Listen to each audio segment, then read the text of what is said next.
बहुत ही प्यारा सा क्वेश्चन है अपना क्वेश्चन नंबर 15 एक्सरसाइज 19.3 के सिन्हा क्लास 12 का। बहुत ही प्यारे तरीके से समझेंगे, प्यारे भैया बहुत ही इजी तरीके से समझेंगे। तो अगर चैनल को सब्सक्राइब नहीं किया अभी तक तो चैनल को सब्सक्राइब कर लीजिएगा और साथ में बेल आइकन को प्रेस करके अपने प्यारे दोस्तों को भी शेयर कर दीजिएगा। तो देखिए इस क्वेश्चन को कैसे सॉल्व करेंगे। बहुत ही प्यारा सा क्वेश्चन है, न्यू टाइप में है। एक्स नीचे में एक्स कोई भी गुणनखंड रहता था, उसका स्क्वायर रहता था तो उसको हम 2 पद में मानते थे। यहाँ पावर 3 है तो इसको हम क्या करेंगे, 3 पद में मानेंगे। क्या मानेंगे देखिएगा, बहुत ही प्यारा सा प्रश्न है। मानेंगे इसमें पूरे टर्म को, ये पूरे टर्म जो है ऊपर वाला क्या है, x square plus x plus 1 और बट्टा में क्या है x माइनस 1 का पावर 3 है। इसको हम 3 पद में मानेंगे, एक बार पावर 1 करके, फिर एक बार पावर 2 करके, फिर एक बार पावर 3 करके मानेंगे। ठीक है, क्या मानेंगे a बट्टा एक बार नीचे वाले का पावर 1 करेंगे मतलब x माइनस 1, फिर b बट्टा इसका स्क्वायर करेंगे, क्या चीज़ x माइनस 1 का स्क्वायर करेंगे और प्लस c बट्टा इसका पावर 3 करेंगे तो x माइनस 1 का पावर 3। इस तरीके से हमने मान लिया। अब इस गुणनखंड को, इस फैक्टर को जो हमने अलग अलग करके माना है, इसको हम सॉल्व करेंगे। तो नीचे वाले का एलसीएम तो देखिएगा, नीचे वाला सब टर्म सेम है, बस पावर का अंतर है। तो एलसीएम क्या होता है, सबसे ज़्यादा पावर वाला उसका एलसीएम हो जाता है। तो इस तीनों टर्म का एलसीएम हो जाएगा x माइनस 1 का पावर 3 और यहाँ भी x माइनस 1 का पावर 3। नीचे वाला से नीचे वाला तो कट ही जाएगा। अब बचेगा क्या, सिर्फ ऊपर वाला। ऊपर वाला कैसे बचेगा, तो देखिएगा x square plus x plus 1 तो इधर रहेगा ही, नीचे वाला मान लिया हमने कि कट गया। बचेगा देखिएगा इस x माइनस 1 से इसके एलसीएम में भाग देंगे मतलब इसमें, तो बचेगा x माइनस 1 का स्क्वायर, तो बच जाएगा a इंटू एक्स माइनस 1 का स्क्वायर प्लस b। अब इसकी बारी, तो इससे इसमें भाग देते हैं तो बचेगा सिर्फ x माइनस 1, तो बचेगा b इंटू एक्स माइनस 1। ठीक है, अब c की बारी, तो x माइनस 1 के पावर 3 से इसमें अगर भाग देते हैं तो पूरा ही कट जाएगा, बचेगा सिर्फ c। तो देखिएगा इसको सॉल्व कर किया जाए अगर आगे तक तो x square plus x plus 1 तो बचेगा ही बराबर। इसको अगर हम सॉल्व करते हैं तो एक्स माइनस 1 का होल स्क्वायर क्या हो जाएगा, एक्स स्क्वायर माइनस 2x और प्लस 1 ये बचेगा और plus b into x minus 1 ये तो रहेगा ही ऐसे प्लस c। और इसको क्या करना है, आपको गुना करके अलग अलग कर लेना है, क्योंकि इसमें वो c जो है, c का कोई गुणनखंड नहीं है आपस में जिससे गुना किया जाए। तो इसमें हमें क्या करना पड़ेगा, तुलना करना पड़ेगा। इसके इसमें जो भी एक्स स्क्वायर एक्स और अचर पद है उसका तुलना करेंगे इधर वाले से। तो इसके लिए हमको करना पड़ेगा इसको और ज़्यादा सॉल्व। तो x square plus x plus 1 इधर है बराबर, इसको अगर गुना करते हैं तो क्या होता है ए एक्स स्क्वायर, फिर ए को माइनस 2x से गुना करेंगे तो माइनस 2ax हो जाएगा और प्लस 2 a को 1 से गुना करेंगे तो a हो जाएगा। फिर अब b की बारी, तो प्लस b को x से गुना करेंगे तो bx होगा, माइनस b हो जाएगा और प्लस c हो जाएगा। यहाँ जो है अपना वेरिएबल सिर्फ x है, तो एक्स स्क्वायर वाला को अलग कर लो, x वाले को अलग कर लो और ए बी सी जो भी अचर पद है उसको अलग कर लेते हैं। तो देखिएगा यहाँ से क्या हो जाएगा, ये x square plus x plus 1 इधर ऐसे ही रहेगा सेम, क्योंकि इधर तो सॉल्व किया हुआ है। इधर एक्स स्क्वायर है ना, तो एक्स स्क्वायर वाला कोई पद नहीं है तो इसको आप रहने दो।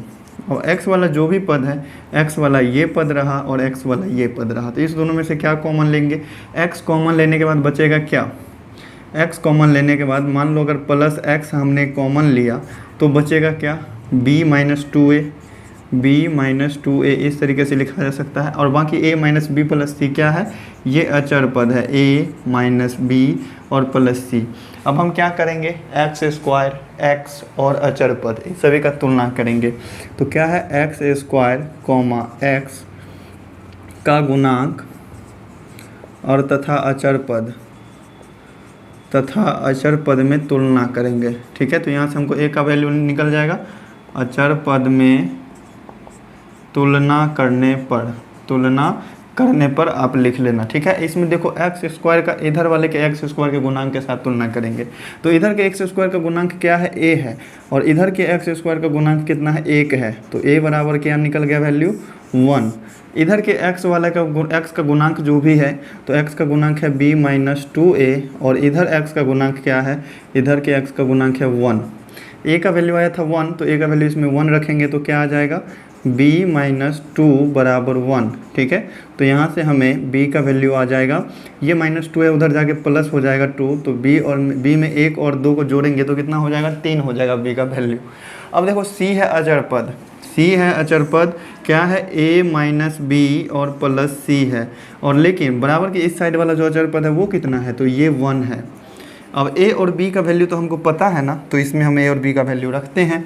a का मान कितना है, 1 है, तो 1 हमने रखा, और b का मान 3 है तो 3 हमने रखा, और प्लस c बराबर 1। यहाँ से किस चीज़ का वैल्यू निकलेगा, यहाँ से निकलेगा c का मान। अब देखिए c का मान क्या निकलता है, 1 में से 3 घटेगा तो -2 होगा, और -2 को अगर उस साइड ले जाते हैं तो +2 हो जाएगा। तो c का मान क्या आ जाएगा, 1 + 2 मतलब 3 आ जाएगा। तो a b और c तीनों का मान आ गया। तो अब इस तरीके से हम यहाँ से इंटीग्रल का वैल्यू रख के, इंटीग्रल मतलब इसमें इसका वैल्यू a b c का वैल्यू रख के इसका इंटीग्रल हम ज्ञात कर सकते हैं। तो लिखते हैं नाउ पहला टर्म क्या है, a/x + 1। तो इंटीग्रल ऑफ a का मान तो 1 है, 1 नहीं भी लिखेंगे तो चलेगा, तो 1/x - 1 इसका इंटीग्रल x के सापेक्ष हम अलग अलग करते चल रहे हैं। प्लस b है तो प्लस b का मतलब 3 कांस्टेंट है, बाहर में हम निकाल लिए। इंटीग्रल ऑफ 1/x - 1 का स्क्वायर इस तरीके से हो गया, और इसका इंटीग्रल x के सापेक्ष। उम्मीद करते हैं समझने में किसी भी प्रकार का डाउट नहीं हो रहा होगा। अब यहाँ c का मान है तो c का मान भी हम रखेंगे, प्लस c के मान कितना है, 3 है, कांस्टेंट है, बाहर में ले लिए हम, और 1/x - 1 का क्यूब बच जाएगा, x - 1 का क्यूब बच गया, और इंटीग्रल x के सापेक्ष। अब इस तरीके से तीनों पदों का इंटीग्रल आप ज्ञात कर दो x के सापेक्ष, यही होगा अपना प्यारा सा आंसर। और उम्मीद करते हैं कि फॉर्मूला भी आपको पता होगा, फॉर्मूला भी आपको सभी का पता होगा। 1/x - 1 ये 1/x के टर्म में है, तो इसका इंटीग्रल हो जाएगा log of mod of x - 1। तो इसका इंटीग्रल क्या हुआ, log of mod of x - 1। अब देखिए +3, और नीचे में ये क्या है, 1/x² के पद में है, तो 1/x² का क्या होता है इंटीग्रल। तो देखिए एक चीज़ आप पढ़े हैं, इंटीग्रल ऑफ x⁴n का x के सापेक्ष क्या होता है, x⁴n+1, और बट्टा में क्या होता है n+1। इस तरीके से अगर आपको दे देता है इंटीग्रल ऑफ 1/x², तो इसको हम क्या करेंगे, ऊपर ले जाएंगे। इसको, इसका इंटीग्रल x के सापेक्ष यदि आपको ज्ञात करना है तो इसको आप क्या लिख सकते हैं, x⁻² का इंटीग्रल x के सापेक्ष। चूँकि नीचे में x का पावर 2 है तो ऊपर में जाने के बाद x का पावर -2 हो जाएगा। अब इसका अगर इंटीग्रल आप ज्ञात करते हैं तो क्या होता है, इंटीग्रल यही होता है x का पावर n+1। तो ये हो जाएगा x का पावर -2 और +1 और बट्टा -2 + 1, यही होता है ना। तो देखिएगा क्या आता है, x के पावर -2 में 1 जोड़ेंगे तो x का पावर -1 होगा, और बट्टा नीचे में ये भी -1 हो गया, मतलब इसको -1/x लिखा जा सकता है इस तरीके से। तो 1/x² का इंटीग्रल क्या हो जाएगा, -1/x हो जाएगा सीधे से। तो क्या हो जाएगा, यहाँ से प्लस में 3 है, ये माइनस जो था यहाँ पे हम माइनस लेंगे, और 1/x हो जाएगा। 3 तो है ही नहीं कांस्टेंट, तो 3 को अब रहने दो, और 1/x लिखेंगे, मतलब ये x² का है ना, ये स्क्वायर हट जाएगा, 1/x क्या हो जाएगा, 1/x, x - 1 इस तरीके से। तो इस 3 को आप ऊपर में लिख सकते हो ना, 3 को ऊपर में लिख सकते हैं। तो -3/x - 1 हो गया इसका इंटीग्रल। अब इसका इंटीग्रल क्या हो जाएगा, तो इस तरीके से आपको इंटीग्रल ऑफ 1/x³ का निकालना होगा। तो इसको आप इस तरीके से इंटीग्रल ऑफ x का पावर -3 लिख सकते हैं, और इसका इंटीग्रल निकालेंगे तो क्या हो जाएगा, x का पावर -3 और +1 डिवाइडेड बाय -3 + 1, ठीक है। तो ये नीचे में -2 है, तो इसके माइनस को ऊपर ले लेते हैं, माइनस कितना हो जाएगा, 1/2, ठीक है। नीचे में तो 2 रहेगा ना, -2। अब देखिए x का पावर ऊपर में कितना हो जाएगा, -2 हो जाएगा, इसको नीचे में ले जाएंगे तो x² हो जाएगा। ऊपर में -2 था पावर, नीचे लाए तो माइनस हट गया। तो इसका क्या आएगा इंटीग्रल, -1/2 × x²। तो ये 3 तो पहले से है ही, तो यहाँ पे हो जाएगा -3 को आप ले लो ऊपर में, और बट्टा कितना हो जाएगा, 2 × x का स्क्वायर होगा ना, मतलब ये वाला टर्म का स्क्वायर, x - 1 का स्क्वायर, और प्लस में कोई कांस्टेंट लेते हैं लास्ट में, और यही रहा प्यारा सा आंसर, ठीक है। प्यारा भाई, उम्मीद करते हैं बहुत ही प्यारे तरीके से समझ में आया होगा। ये सभी हमने किया है रफ आपको समझाने के लिए। आप डायरेक्ट से करना कि कोई भी संख्या होगा, मतलब कोई भी, जैसे इंटीग्रल आपको ज्ञात करना है ना, इंटीग्रल ऑफ नीचे में अगर रहेगा x - 1 का पावर 3 और इंटीग्रल x के सापेक्ष, तो आप सीधे से करना 3 में से 1 घटाना, तो इसका इंटीग्रल क्या हो जाएगा, 1/x - 1 का स्क्वायर, पावर 1 घटा करके 1 लिख देना, और घटाने के बाद जो भी आया है ना तो -1/2 कर देना। अगर पावर घटाने के बाद 3 आता तो -1/3 कर देते। तो ये हो जाएगा इसका इंटीग्रल। उम्मीद करते हैं समझ गए होंगे। नोट करना चाहते हैं तो स्क्रीनशॉट लेकर के नोट कीजिए, साइड हो जाते हैं, फिर देखेंगे अपने प्यारे से नेक्स्ट क्वेश्चन को। बहुत ही प्यारा सा प्रश्न है अपना, क्वेश्चन नंबर 16 देखिएगा। इस तरीके का क्वेश्चन है, 2 / 1 - x × 1 + x²। एक है रैखिक मतलब 1 पावर वाला दिया हुआ, एक वो है 2 पावर वाला दिया हुआ। तो इस तरीके के क्वेश्चन को क्या मानते हैं, कैसे मान करके सॉल्व करते हैं। पार्शियल फ्रैक्शन के लिए आपको तो मानना पड़ेगा ना। तो 2 डिवाइडेड बाई 1 माइनस एक्स एगो है 1 प्लस एक्स स्क्वायर। तो इसको आप क्या करेंगे, तो एगो जो एक पद एक घात वाला है तो उसको आप एक बार मान लो, और 2 घात वाला जो भी रहेगा ना तो उसमें 2 गो चर मानेंगे। तो एगो मान लिए बी एक्स और एगो मान लिए सी, बी एक्स प्लस सी ऐसे करके मानना है। नीचे में 1 प्लस एक्स स्क्वायर है, ये रहेगा। अब देखिएगा नीचे वाले का आप एलसीएम करोगे, इसको अगर बट्टा पर का जोड़ करके सॉल्व करोगे तो नीचे का एलसीएम सेम आने वाला है, सेम आएगा तो काट देंगे, सीधा कट जाएगा। तो नीचे वाले को आप डायरेक्ट से गायब कर सकते हैं, बचेगा सिर्फ ऊपर वाला। तो 2 बराबर क्या बचेगा, a into 1 plus x square, ठीक है, और plus b into 1 minus x. कैसे बचता है, तो इसका एलसीएम लेंगे तो पूरा ये टर्म आने वाला है एलसीएम वाला। इससे अगर इसमें भाग देते हैं तो 1 प्लस एक्स स्क्वायर बचता है, इसमें गुना होगा तो a से 1 प्लस एक्स स्क्वायर में गुना हो गया। अगर इससे इसमें भाग करते हैं तो 1 प्लस एक्स स्क्वायर से 1 प्लस एक्स स्क्वायर कट जाएगा, कटेगा तो बचेगा सिर्फ 1 माइनस एक्स, जिससे ऊपर वाले में गुना हो जाएगा। बी एक्स प्लस सी से गुना होगा पूरा में, ठीक है। तो बी एक्स प्लस सी से गुना हो जाएगा किस में, 1 माइनस एक्स में, ठीक है। अब देखिए इसमें क्या करना होगा आपको थोड़ा सा सॉल्व। तो 2 बराबर a को 1 से गुना करेंगे तो a ही होगा, a को एक्स स्क्वायर से गुना करेंगे तो ax स्क्वायर हो जाएगा, प्लस bx को 1 से गुना करेंगे तो bx होगा, bx को माइनस एक्स से गुना करेंगे तो माइनस bx स्क्वायर हो जाएगा, c को 1 से गुना किया तो c होगा माइनस cx हो जाएगा। इस तरीके से अब करना है आपको, एक्स स्क्वायर वाला जो भी पद है उसको एक साथ कर लो, एक्स वाला जो भी पद है उसको एक साथ और अचर पद को एक साथ। तो देखिएगा एक्स स्क्वायर वाला ये है और ये है, तो इस दोनों में से क्या बचेगा, तो a माइनस बी हो जाएगा और इंटू में एक्स स्क्वायर हो जाएगा। इस दोनों में से अगर हम एक्स स्क्वायर कॉमन लेते हैं तो बचता है a माइनस बी। तो इस तरीके से हमें लिख दिए। अब देखिए एक्स वाला जो पद है ये है बी एक्स और माइनस सी एक्स है, इस दोनों में से क्या बचेगा, तो b माइनस सी बचेगा और इंटू में x बच जाएंगे, और अचर पद बच गया a plus C plus a plus C. अब क्या करेंगे, गुणांकों का तुलना करेंगे सभी के। तो गुणांकों का तुलना करने पर किस चीज़ का गुणांक, तो एक्स स्क्वायर का, एक्स का और अचर पद का। गुणांकों का तुलना करने पर, गुणांकों का तुलना करने पर क्या होगा, तो गुणांकों का तुलना करते हैं तो जो भी राइट साइड का जो भी एक्स स्क्वायर का गुणांक है इधर के एक्स स्क्वायर के गुणांक के साथ तुलना करेंगे। इधर एक्स स्क्वायर का गुणांक कुछ नहीं है, इसको हम 0x स्क्वायर लिख सकते हैं, प्लस में 0x लिख सकते हैं और प्लस में 2, इस तरीके से इसको लिखा जा सकता है। क्योंकि कुछ नहीं है तो 0 है, 0 को एक्स स्क्वायर से गुना करो या फिर किसी से भी गुना करो, 0 तो होना ही।